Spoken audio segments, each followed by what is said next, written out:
सहना भवतु सहनौ भुनक्तु सह वीर्यं करवावहै तेजस्विनावधीतमस्तु मा विद्विषावहै। ॐ शान्ति शान्ति शान्तिः।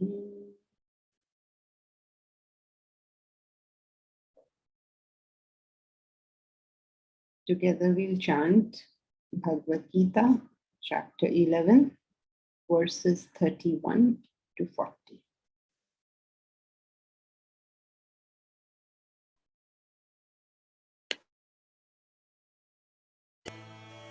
आख्याहि मे को भवानुग्ररूपः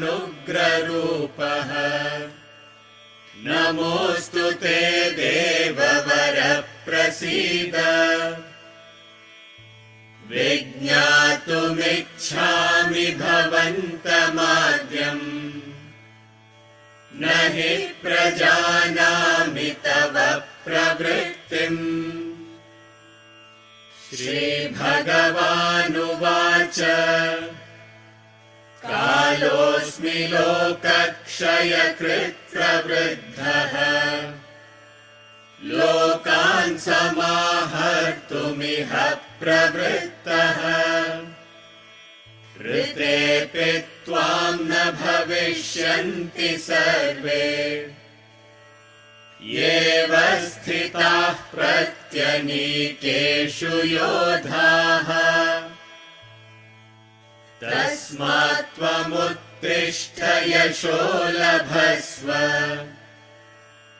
जित्वा शत्रून् भुङ्क्ष्व राज्यं समृद्धम्। मयैवैते निहताः पूर्वमेव निमित्तमात्रं भव सव्यसाचिन्। द्रोणं च भीष्मं च जयद्रथं च कर्णं तथान्यानपि योधवीरान् मया हतांस्त्वं जहिमा व्यतिष्ठाः युध्यस्व जेतासि रणे सपत्नान्। सञ्जय उवाच एतत् श्रुत्वा वचनं केशवस्य कृताञ्जलिर्वेपमानः किरीटी नमस्कृत्वा भूय एवाह कृष्णम् सगद्गदं भीतभीतः प्रणम्य। अर्जुन उवाच स्थाने हृषीकेश तव प्रकीर्त्या जगत्प्रहृष्यत्यनुरज्यते च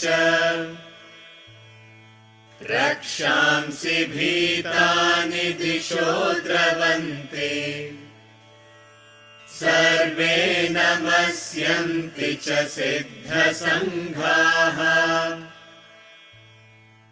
कस्माच्च तेन न मेरन्महात्मन् गरीयसे ब्रह्मणोऽप्यादिकर्त्रे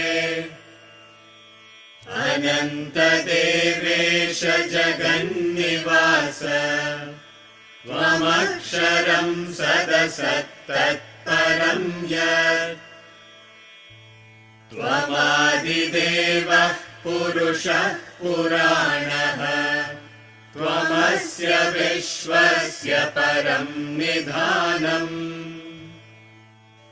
वेत्तासि वेद्यं च परं च धाम त्वया विश्वमनन्तरूप वायुर्यमोऽग्निर्वरुणः शशाङ्कः प्रजापतिस्त्वं प्रपितामहश्च नमो नमस्तेऽस्तु सहस्रकृत्वः पुनश्च भूयोऽपि नमो नमस्ते नमः पुरस्तादथ पृष्ठतस्ते नमोऽस्तु ते सर्वत एव सर्व अनन्तवीर्यामितविक्रमस्त्वम् सर्वं समाप्नोषि ततोऽसि सर्वः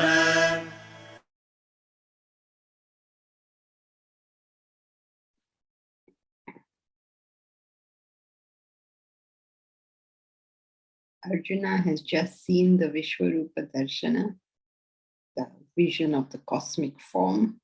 He's seen everything in the Lord, and part of the Lord is all the problems and challenges of life. If God is everything, then how can we divorce him from everything, right? So if the good is him, the bad is him. If the pure is him, the evil is him. If our blessings are from him, then our curses are also from him. He is everything. So he has just seen the Vishwarupa Darshana. He has just seen this whole form, and he doesn't know what to do. And when we don't know what to do, we usually start blabbering. Now, when we'll start blabbering, what will we say? All the things that we are conditioned to say. So it's a very interesting portion, this portion, because you're reading all these characteristics of the Lord, and of course we all believe them, and we are very inspired to hear all this, and he is inspired to say all this, but there is no transaction of real knowledge going on, because neither he nor us understand a word of what is being said. And yet all of us can say this, all of us can repeat it. Yesterday, a few days ago, one of the students sent me a question. She's asking me, she sent me this clip from ChatGPT. You know, that's the latest thing going around now. Everybody's very impressed with this ChatGPT. So she asked ChatGPT, is God within? Okay, so ChatGPT said, God is within, God is outside, he's omniscient, he's omnipresent. He gave a nice description of what God is. And then she sent it to me and she said, she's always aghast, like, do you need a guru? Do you go to a ChatGPT and ask these questions? Is it wrong for, why should artificial intelligence tell us these things? So should we have a real live guru, or should we approach ChatGPT with our questions? A guru will, she felt a guru was necessary, and she didn't know what to do about ChatGPT, because I think she must have thought, oh, this ChatGPT has answered my question better than my guru. I don't know what she thought. But she had this problem, like, are we going to use artificial intelligence in place of a guru? So what do you say? How would you answer that?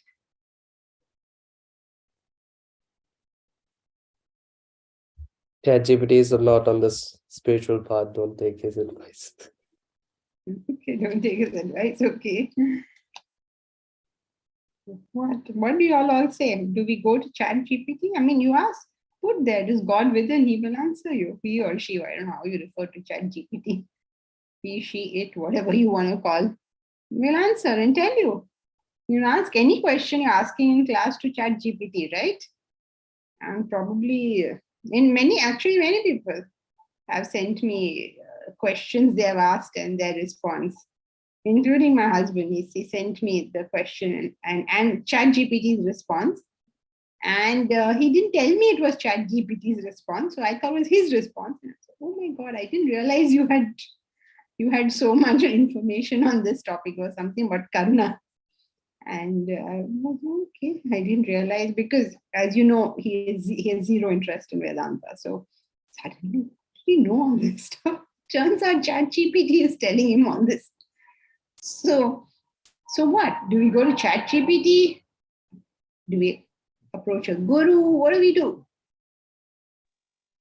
It's taken a human being to feed all those answers, right? Yes, it's taken a human being, but now the human being is redundant because the answers are there. So now do we again go back to a human being, or should we go just to ChatGPT? That is all information. Hmm? It has to be converted to knowledge and then to wisdom.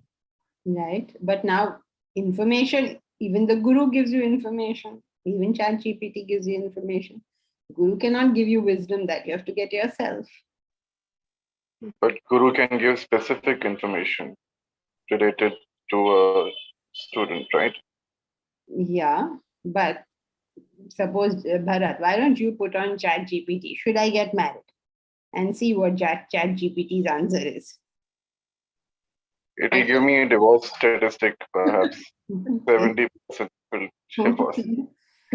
So, Janki ji, I feel Guru would be able to help you synthesize all the information and the knowledge that is there. And also, I think when it comes to, all the contradictions and dichotomies, I think that is where, with all those nuances, I mean, I don't know enough about ChatGPT, but I doubt if it will be able to, do all that. Okay. I think overwhelmingly this class will take the position that Guru is superior to ChatGPT. Would you agree with me that would be the position that Yes. most people would take? Yeah. Yes. Yes, yes. Okay. So okay, I will tell you how I responded to that question, rightly or wrongly. The point is not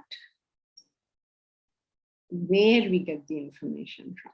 The point is, what do we do with the information after we get it?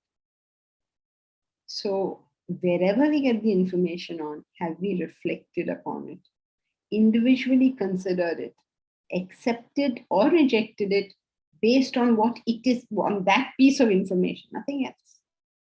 And that will become the conversion of our personality. When we can do that, knowledge will come to us from every source. Why can't we do that? That is why the Gita says, no, you make yourself the perfect student. And then the teacher will stand at your door. But how will the teacher stand at your door and become perfect students? Let us have devotion. Remember the qualities?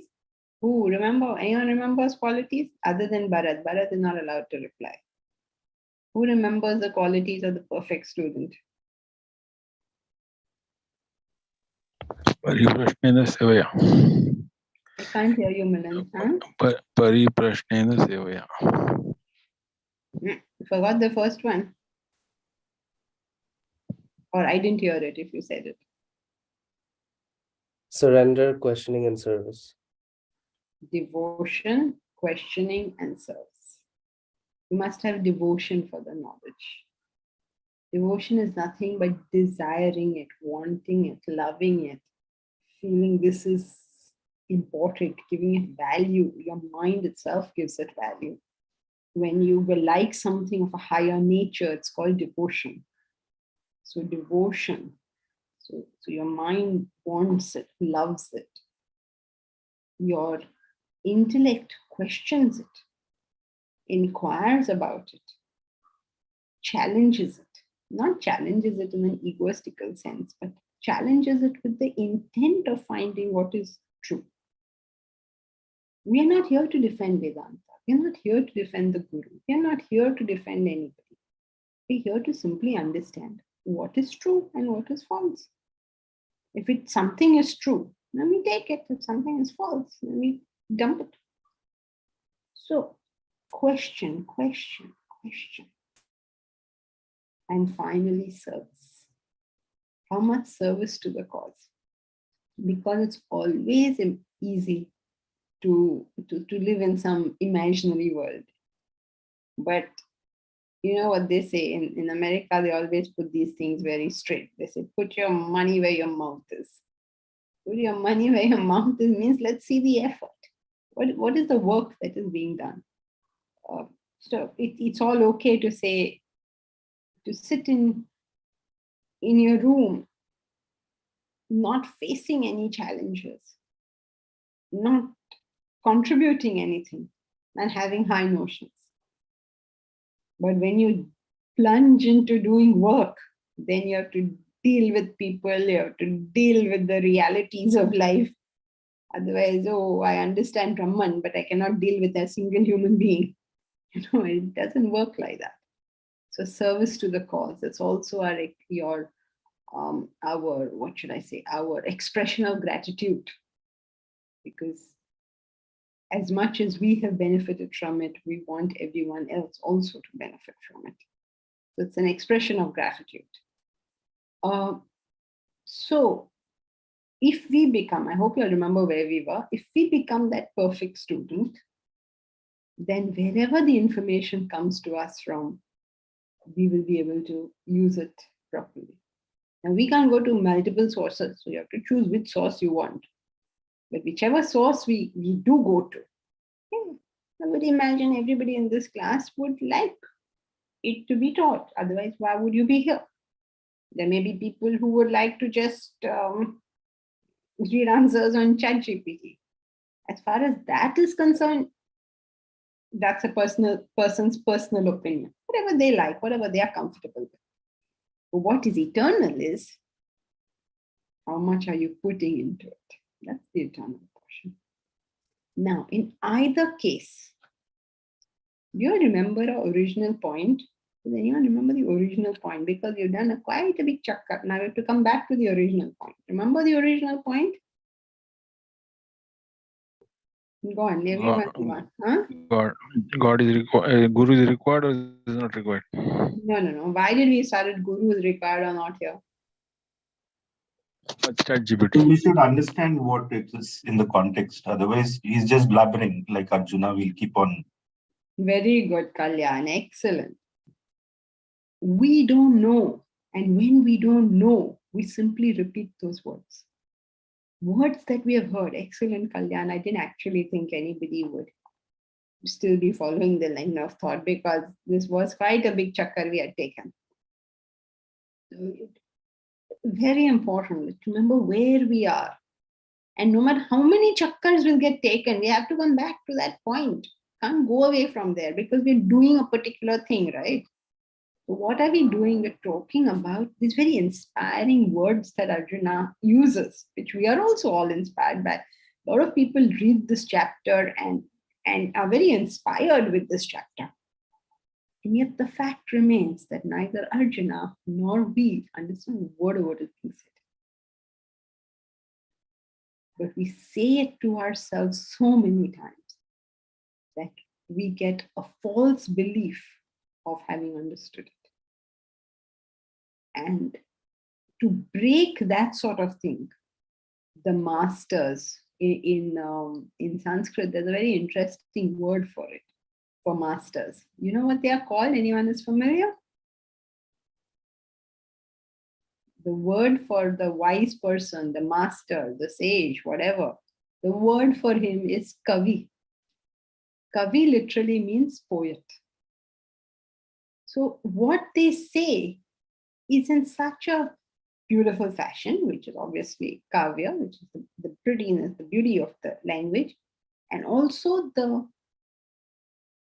what should I say, the alankar, the way of expressing something in a way that is different from the way we have already heard. And when you sometimes express it differently like that, it forces the student to think. So therefore, sometimes in literature, you will find the most shocking things being said. Like really shocking. Now, why would you have to say something like that? But they do because they're trying to force us to think. And otherwise we'll come to Arjuna's position, where we're simply overwhelmed. And because we are overwhelmed, we just start saying whatever the first thing that comes into our mouth. And what is the first thing that comes into our mouth? Whatever we are conditioned with. So it's sad to say this at this point, because we'd really like to feel that emotion and feel the inspiration of the Lord. And it's pretty sad to sort of bring us down to the realities, but the fact remains that we have to go beyond this inspired poetry and understand the essence of it.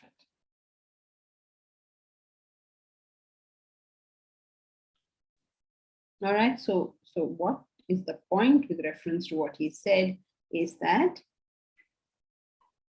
all these descriptions, though sounding familiar, are all unknown. And therefore, it's nothing. It's nothing means there's no transaction of knowledge going on. We don't understand, he doesn't understand. And yet what he's saying is true. That's the amazing thing. I don't know if you're familiar about that.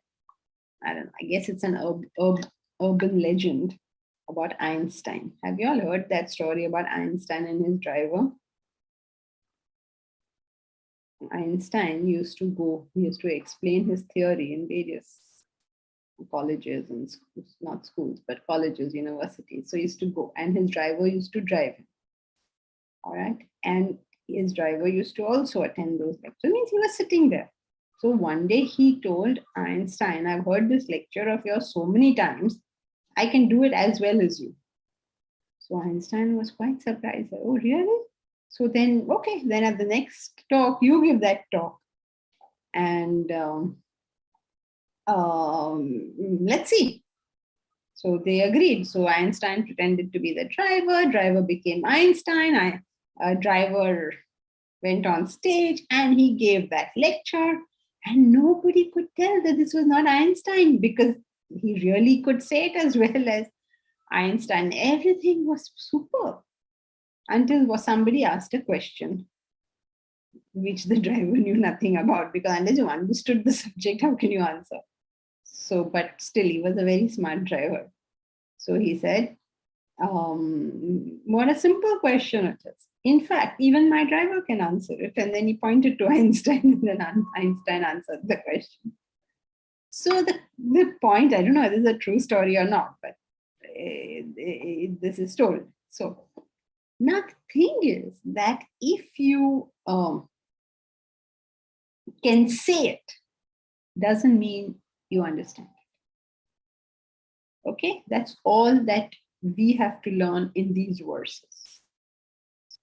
Sorry to take away all the inspiration of all this wonderful thing he's saying, but that's what we have to learn. Just because I can say it, just because I can write it, just because I can give an exam on it, just because I write books on it or teach it or anything, doesn't mean I understand a single word of what is being said.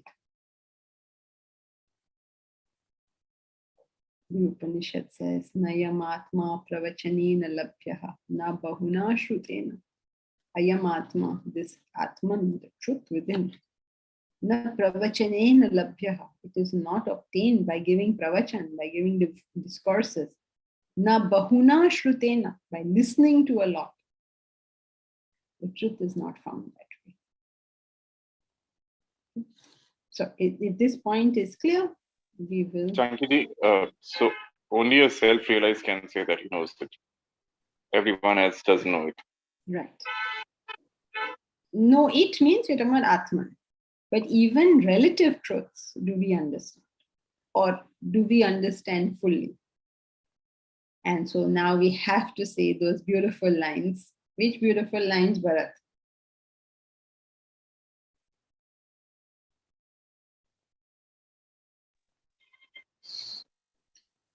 Sorry, are you referring to this thing, Josh Billings? No.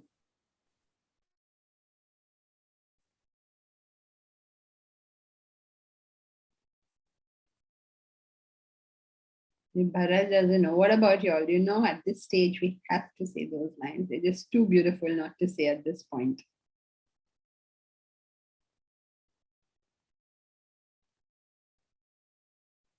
What happened? Where is everybody?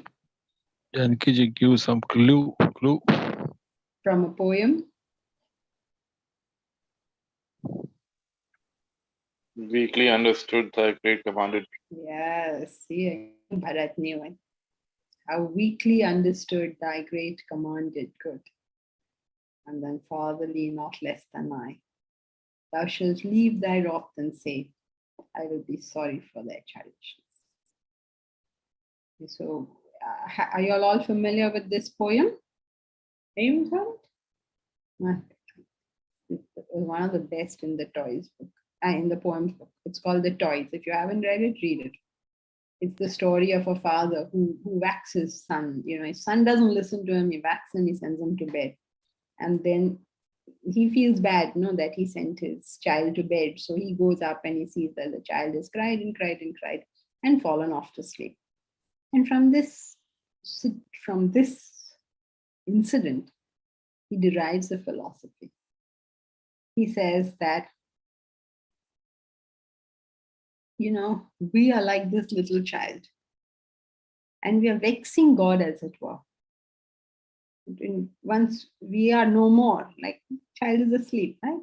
And we have ceased to vex you. Vex you means we're doing all the wrong things in the world. And we just don't understand. We're so close to the knowledge, yet we don't understand it. How weakly do we understand it?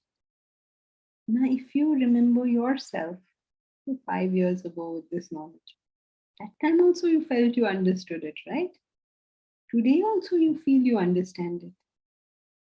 Maybe 5 years later you'll feel, I hadn't got it then.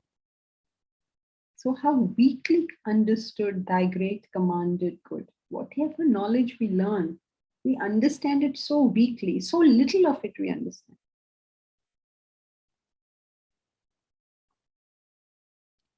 It's not that we don't understand, but it's a very superficial understanding. And we have to somehow get it more. Gitanjali, the name of the poem is The Toys. It's there in the poems book, in Swamiji's poems book. So, Bharat, yes, completely understanding self-realization, completely understanding the Atman, but even relatively, even the most simple things, the most fundamental Vedanta law, desires cause agitation. Most fundamental law, right? And yet, how weakly do we understand this? It's not that we don't understand. We understand, yes, desires cause agitation. But whenever we are agitated, we don't say, I have a desire. We say, you're such a bad person. How weakly understood thy great commanded good. Omkar, is that you? Yes, Janki ji, maybe I missed the point in the discussion about Chat GPT versus a guru. Was the conclusion that the guru enables reflection? No. The conclusion was that it doesn't matter where you get the information from, as long as you're able to reflect on that information and decide for yourself whether it is right or it is wrong. For some people, their preference is to learn from a teacher. For some people, the preference may be to learn from AI. That's a matter of personal preference. What is important is that we become the right student. Also, did we conclude that with the guru and Chat GPT are, no different as long as the student can reflect on his own? Yes. Oh my. Why are you so surprised, Omkar? I thought we began with the premise that the guru is definitely irreplaceable. Why would we begin with a premise like that? I mean, on what basis? No basis. Yeah, that's the point. Okay. No, not at all. It is not who your teacher it is who you are that determines. Now, and suppose, let us say, for argument's sake, a person never finds a teacher in his whole life. Imagine in olden times, now at least we have internet. Suppose Joyce has to go hunting for a teacher to teach Vedanta, okay, 50 years ago. What will she do? Where will she go? She'll say, she'll have some vague notion that in the Himalayas there are teachers. Suppose she sets off to the Himalayas. Those wide range of mountains that span from northern India right down to the extreme of eastern India. Where is she going to walk and find a teacher? So that means we will condemn her to never learning, because where is this teacher? No teachers available. So we can't make a statement that a guru is absolutely necessary. How can we say that? A guru, like everything else on this path, is a tool, is a help, is a support. If you require it, use it. If you don't want it, don't use it. The important thing is you are committed to reaching the end of the journey.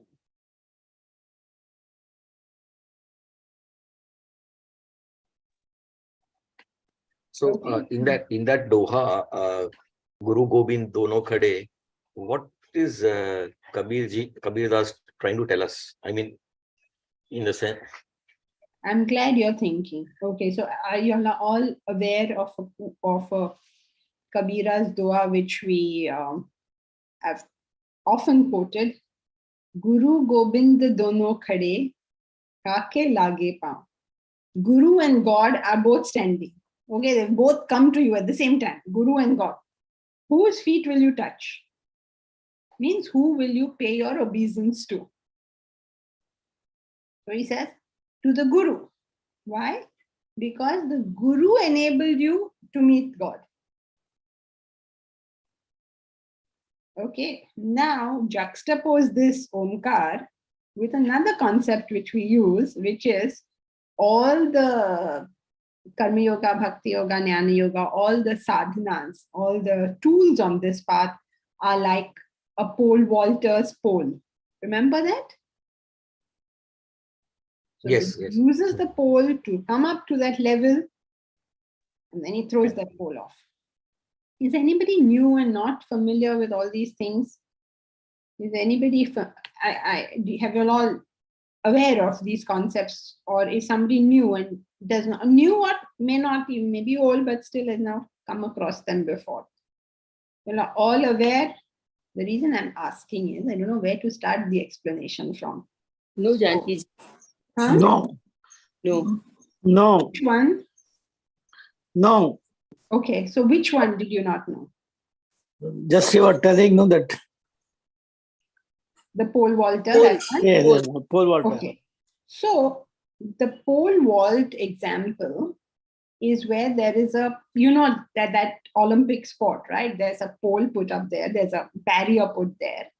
And these people have to jump over the barrier. And how do you jump above such a high barrier? I don't know how much it is, 10 feet or I don't know, whatever it is. It's too high to jump over.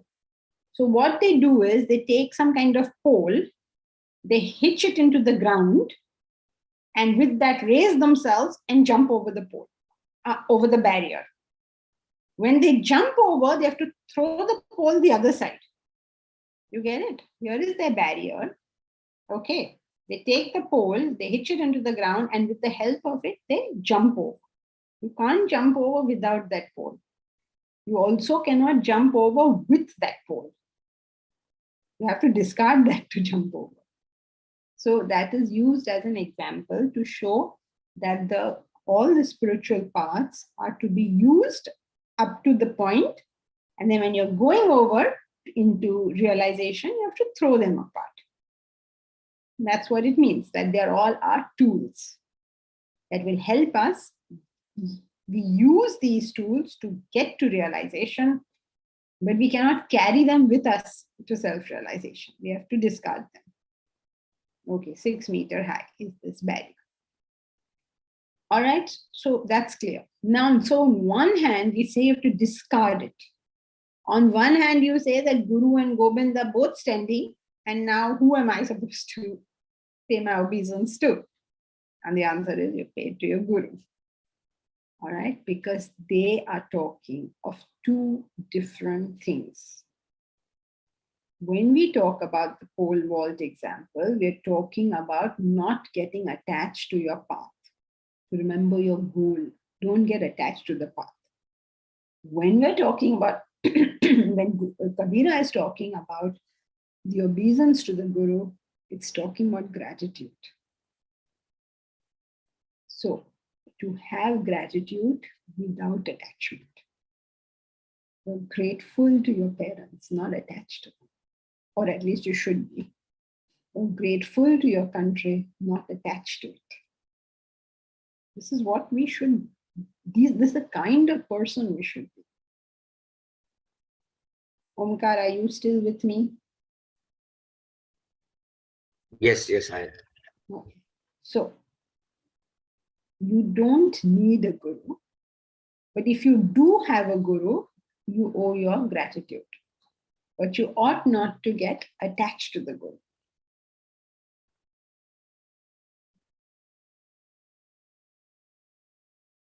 Okay, clear? Right, yes. Janki, your example of equating Chat GPT to Guru seems logically convincing, but emotionally very unappealing.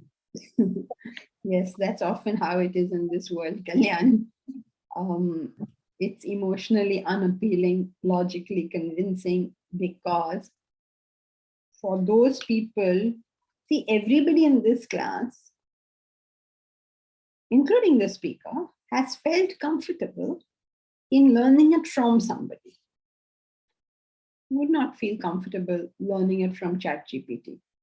But if somebody does, but when we are studying philosophy, we don't go into personal things. We go into universals. So we cannot make a statement that you have to have a guru. If you can get it from ChatGPT, get it. If you can get it from the sun and the moon and the stars, get it. The point is you have to get the knowledge. Now, so somebody wants to get it from the sun or the moon or the stars. We can't say, no, that's not correct. So as philosophers, we have to deal with universals. But when we do it ourselves, then we follow whatever we are comfortable with. So if it is not emotionally satisfying, that means that's not how you would like to do it. So don't do it like that. But you can't make a rule that somebody else shouldn't do it like that. Agreed. The fact that I'm agreeing with you is the reinforcing that. Right. So we are just making universal rules. When we take a universal rule, we apply it to ourselves. It is not in a vacuum, right? So we don't need to go to ChatGPT. Now, please, everybody, next time I'll find nobody in class because they will say, no, we learned in class, we should follow ChatGPT. No, that's not what you learn. Please come back. Mainly because I need an occupation. If you don't come, what am I going to do? So please come. But we will not reject, we will not say that those who do it are in any way wrong.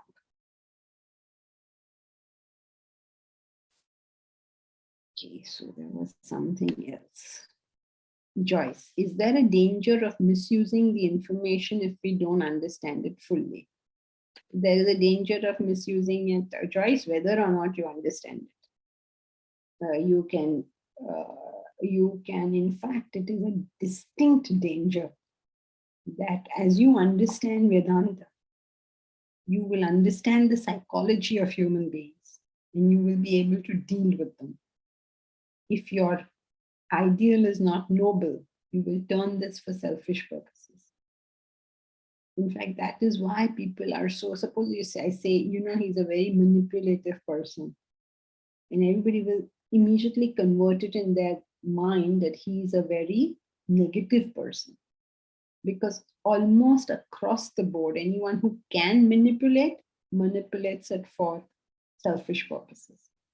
But then Krishna was a very manipulative person. And yet nobody will talk of him like that. He did all sorts of things, and yet we respect him because everything he did was for a nobler cause. Even Chanakya, my God, the amount of trickery that Chanakya does is amazing. Are you familiar with Chanakya, Joyce? Have you heard of him? Okay, so he is like Machiavelli. Okay, so but I haven't actually read Niccolo. I mean, I haven't read the whole thing, so I don't know where it all ends. But in the case of Chanakya, the story is that he wanted a person, Chandragupta Maurya, he wanted a person, let's say a person X, to be on the throne. Okay, and he was attacked by another king, and another king had taken his throne, so he wanted him reinstated. And this whole book is what all trickery he does, what all spies he sends, how he spreads misinformation, all sorts of stories he does, so that he can reinstate his king, defeat the other minister, and reinstate his king. Because it's really a battle between the two ministers. The two kings are not battling, means they can only go to fight, but these two can battle it out with their heads. So they are all doing this trickery on each other. All right, so the king is only, he is a Kshatriya, right? These guys are the Brahmins. So they are fighting it out with trickery and their thinking and like chess moves they are constantly doing. And eventually Chandragupta gets his king onto the throne. Now here's where the interesting part is that having got his king on the throne, as the minister of the king, he appoints the other chap. And himself renounces and goes away. Because he says, if this man is on the king and this man is the minister, this kingdom will do well. And then off he goes. So he had no selfish interest in that at all, zero. And therefore he's even though he's full of trickery, he's highly respected. So when you understand this knowledge, your intellect is so sharp that you can bring about whatever end you want. But whether that end is noble or not,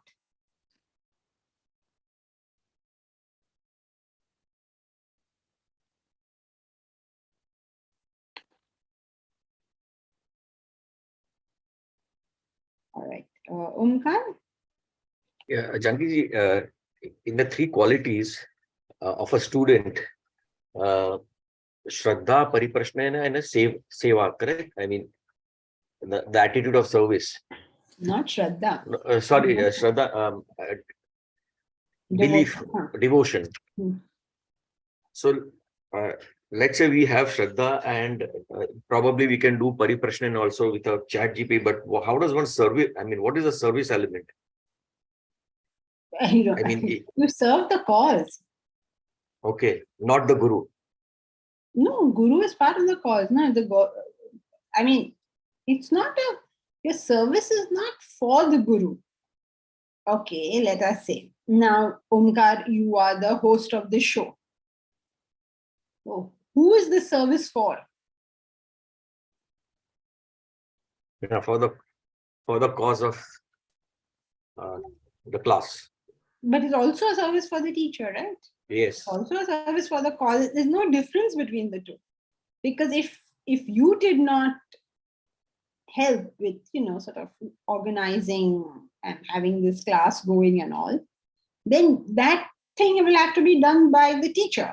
In which case, the teacher is not going to be doing something else, obviously, because everybody has 24 hours in the day. So when you release the time of the teacher to do something else, you have served the teacher. But you and the teacher are releasing this time for what purpose? To go watch a movie, to go to a discotheque, to do what? Right? So it's not different. It's the same thing. Okay, so what could be an example of service to ChatGPT? I don't know. Maybe, I don't know. I don't know what is. Maybe you are an IT pro and you improve ChatGPT. I don't know, whatever. Okay. Yeah. Okay. I get that point. Or you get other people to learn chat GPT. Yeah. Like Deeparaj says, feed more data. Yes. Yeah. Or you go and tell everybody, go to chat GPT. It is so good. It'll answer all your questions. I don't know, whatever service. Service to the cause, service to that.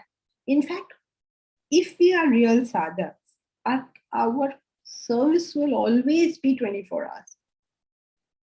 Anybody we meet, any interaction we have with the world, anytime, should be an act of service. That makes for a true sadhak. You become incapable of thinking, what's in this for me, or what makes me comfortable or uncomfortable. You just don't look at life like that. You just do what is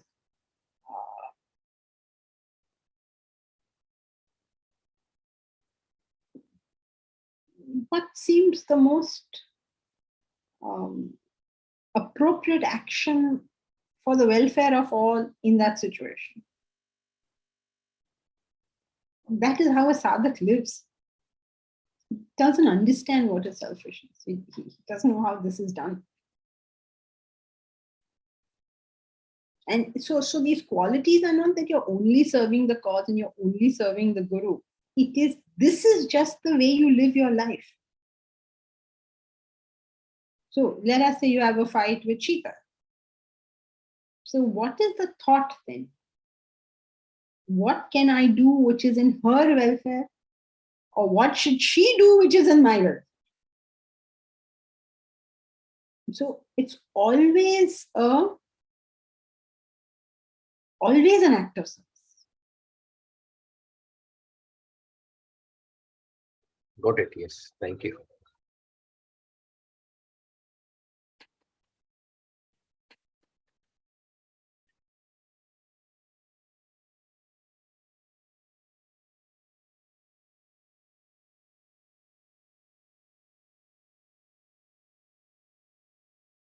And so to always devotion and always questioning. It is not something we specifically do. It is the people we are. You don't just come to class and question. Questioning is your attitude in life. Respectful questioning, of course. It's just the way you live your life. And so to devotion. Can devotion be segregated from our life in any way? What are those values that we wish for, that we want to uphold? How can they be segregated from our daily life? It's always there. If you're a bhakta of Christ or Krishna or Allah, whoever you're a bhakta of, don't forget that. It's always with you.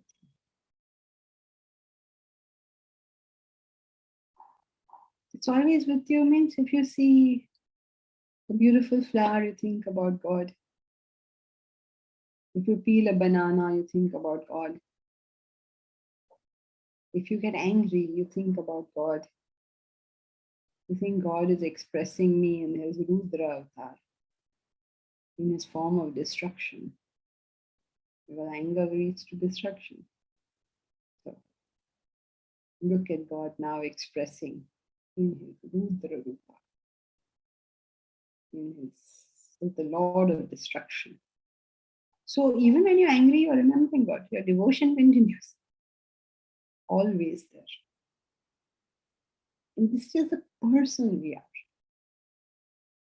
Now you see why this whole idea of making a university, even Rishihood, everybody's asking me, can you do it online, this, that. We're already doing classes online. What we require are people who live it, who are it, not people who know it, because knowing it is no big deal.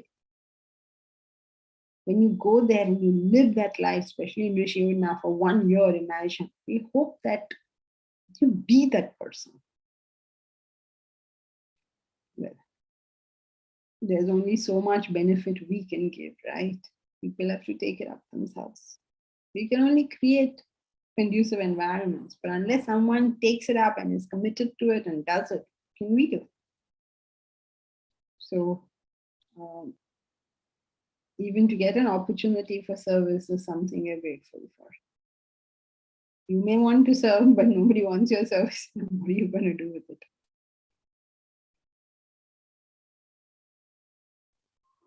Okay, so Hariom Janaki. Yeah. My question is regarding that earlier thought we discussed, that end justifies the means, that a person, if his intention is clear, we can follow. But that is a very dangerous philosophy to preach, because even Hitler must have thought that he is doing the right thing, no? All of us think so. There is nobody who doesn't think that whatever they're doing is the right thing.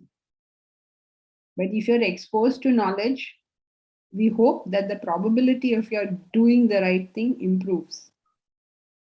We all believe, everyone. Hitler did things, whatever he did, thinking it is right. You and I do things thinking it is right. Everybody is doing that.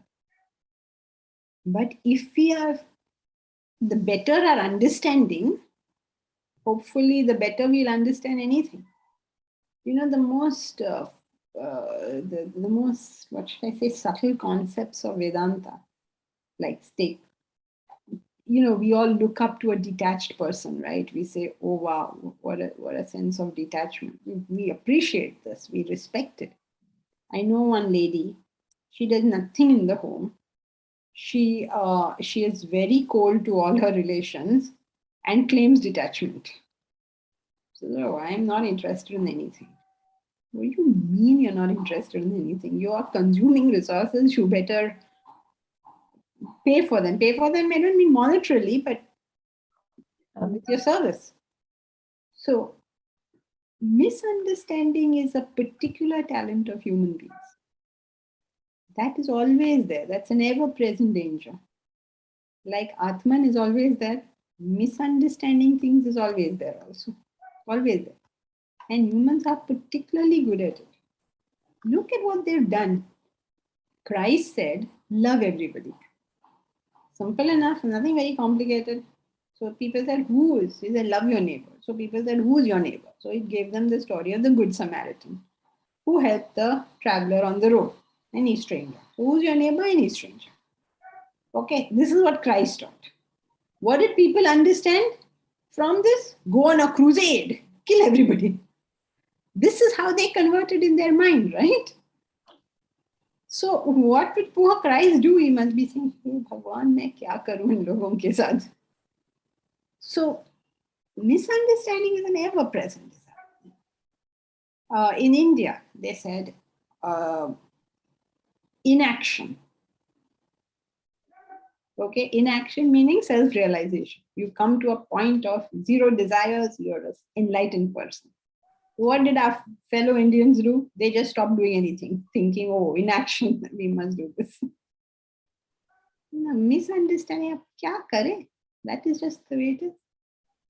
So when we say end justifies the means, it means that it enables you to take seemingly incorrect actions for a justified cause. However, these incorrect actions are taken when your back is against a wall, not each time. When you have to choose. Okay, so you remember that example of a man, I think it was in Israel. He went into some cafe or something with a shotgun and started shooting everybody.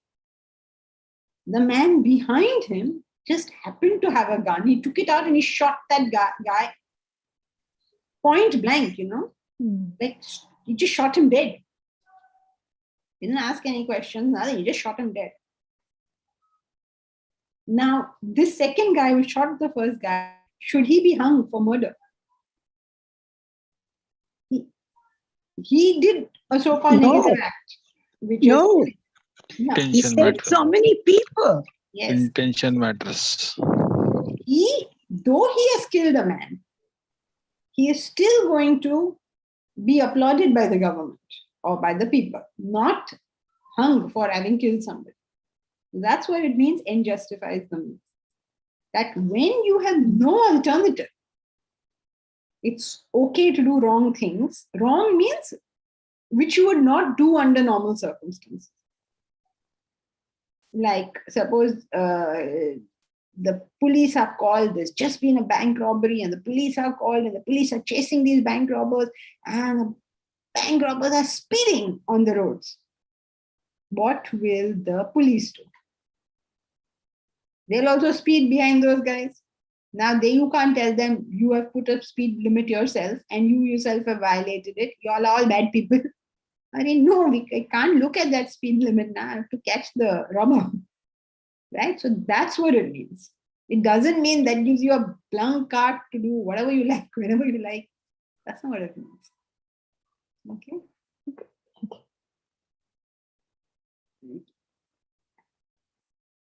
Verse 40.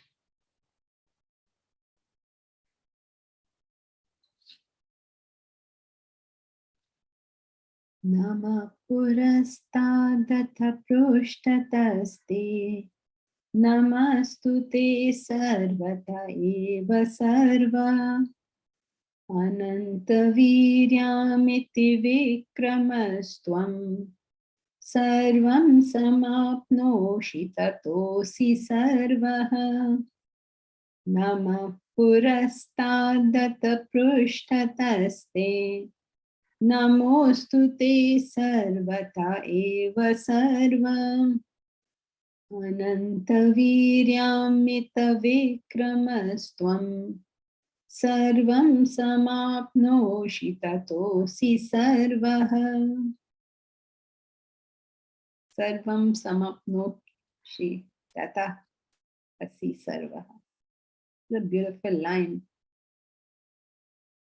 You complete all and therefore you are all. What is the final consummation of human life is that final reality. The moment you understand the truth, you are complete, right? So how do you feel complete? When does this void go away from us? It goes away from us only when we understand the truth. And no matter how small the truth is that we understand, to that extent, that void goes away. You just get it. And once you've gotten it, that particular thing is no longer a botheration. Now imagine that you've understood it all. You're an enlightened soul. You're a Buddha, Rama, Krishna.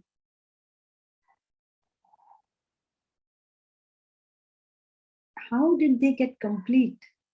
They found the ultimate truth. So that's what he's saying. Sarvam samapnoshi. You complete all. You complete all means you are the fulfillment of every desire. This people have misunderstood. Elsie, again, people have misunderstood. You are the fulfillment of all desire. People understand it as you will fulfill my desires for me. That's not what it means. What it means is you are the fulfillment of all desire means that once I elevate myself to a higher level, I am fulfilled with reference to everything below. So when I become a teenager, I'm completely fulfilled with reference to the toy world.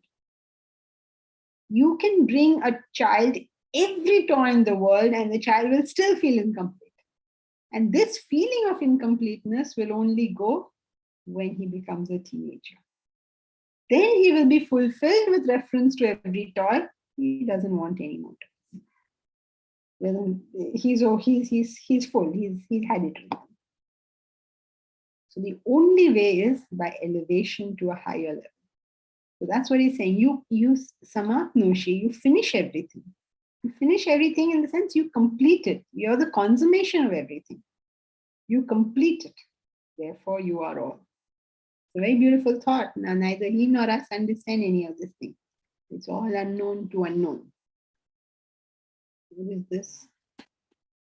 Now, Bharat has an announcement for us. Rangi, just one question before. Yes. A grammar question. What's the difference between sarvaha and sarvaha? Why is it sarvaha?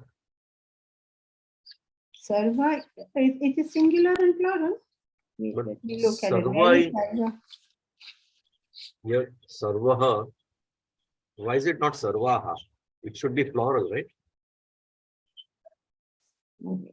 We will take this offline Yeah, okay. because I don't think anyone else is. You can look up the dhatu